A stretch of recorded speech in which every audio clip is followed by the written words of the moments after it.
So this is how to do the sun salutations that we do in all of the lessons. So we begin by coming to the top of the mat, and you want to take your fist and place it between the feet to make sure that your feet are fist distance apart.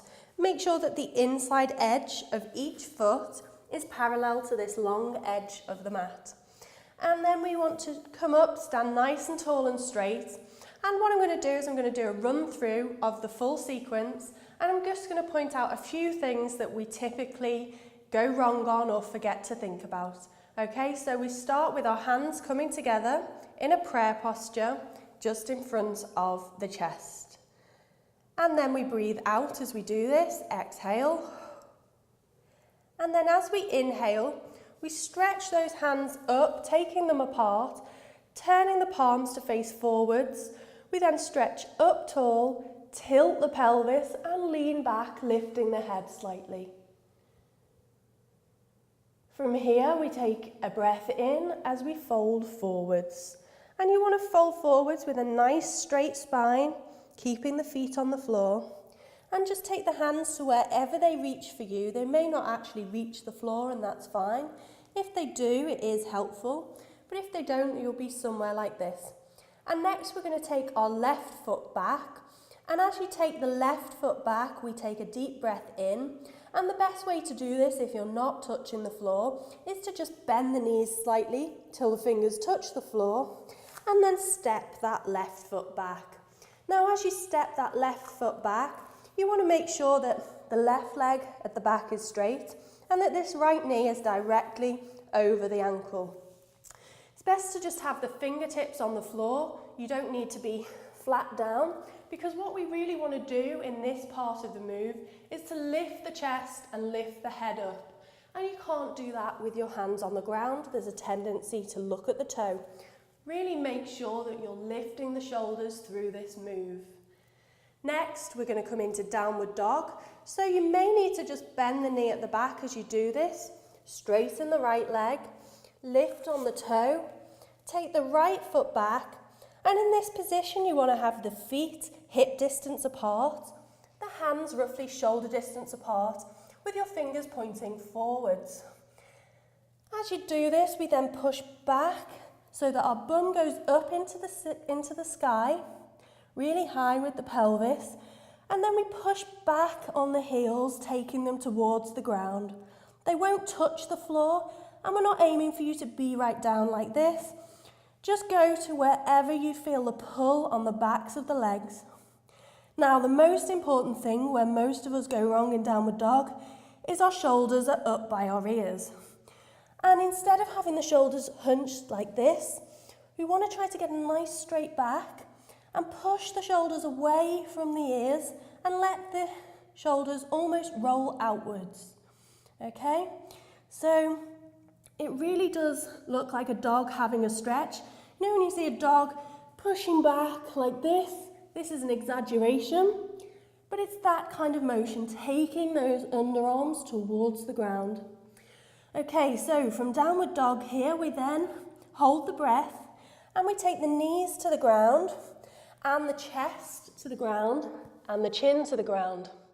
Now, as you do this, you want to have a little arch in the back here at this lower part, and you want to keep your hands firmly planted on the ground with the elbows not sticking out. Have them as close to the body as you can get them. Keeping that chin on the ground, we then move into cobra. And for this, you can, if you're very strong, come straight into cobra, like so. But most of us need a little transition. So the best way to do it is to come from the knees, chest, chin position, or zigzag. And it's simply to lie down flat on the body, adjust the chest, and then push up into cobra. Now, when we're in this cobra position, it is quite a tight bend on the lower back. So the best thing to do is to engage the lower abdomen, which is this area, and to engage the lower back muscles to really support the bend. Now I'm just adjusting because I was pointing a little bit. If you're like me, if you have double jointed elbows, you may end up looking like this. Now, I don't want to see any bends in the arms, so turn those elbows to face each other, to face inwards.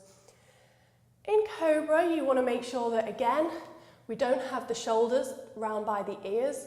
You really want to extend those shoulders out so that you've got a nice straight gap between the ear and the shoulder. And with the head, you don't want to be looking down at the hands. You want to lift that head to a gentle curve. Again, you don't want to take it all the way back to where your throat starts to get tight. You want to be in a nice, gentle position. From here, we go into downward dog. And the easiest way to do it is to tuck the toes under at the back. And you can bend up on the knees, like so, and then push up into the downward dog again. Or, if you're very strong, you can go from Cobra, tuck the toes, and just lift the middle of the body. So you've got two options there. And we've already explained downward dog. So the next thing we do is we step the left foot forwards again in our lovely lunge. And there is a tendency in this second one to remain looking down at the ground. Instead, I want to see those heads, those smiley faces looking up. That's it. Remember, be on the fingertips rather than flat on the palm. Take the weight of the body into the legs where you can. And again, make sure that this front knee is directly over the ankle. What I see a lot of students do is they can be really far forwards or they can be really far backwards. And you don't get the same out of the move this way, so keep it right over that ankle, looking up. And then we step both feet together again in the middle. Now you can bend that knee to adjust and get a little bit more of a kick off to bring the feet together. Or you can go straight from the lovely lunge, bringing both feet together straight away. From here in the forward bend, again, you may not be able to be right on the ground. And if that's not possible, bend the knees and just lift the hands until you get to wherever is suitable for your body. Then in order to come up to our lift again, we bend those knees and we slowly curl the back up, vertebrae by vertebrae, until we come to a nice standing position. Roll those shoulders down and lift the arms up, nice and tall, palms facing forwards, tilting the pelvis and leaning back to the arch again. From here, we straighten the back first, then we bring the palms together, down towards the chest, and once they reach the centre of the chest, tuck those elbows in and bring them close to the body, with the head just looking straight ahead. And that's one round of sun salutations. We normally do them in pairs, so that was on the left side of the body. We would then repeat the same thing, but the next round would be on our right leg.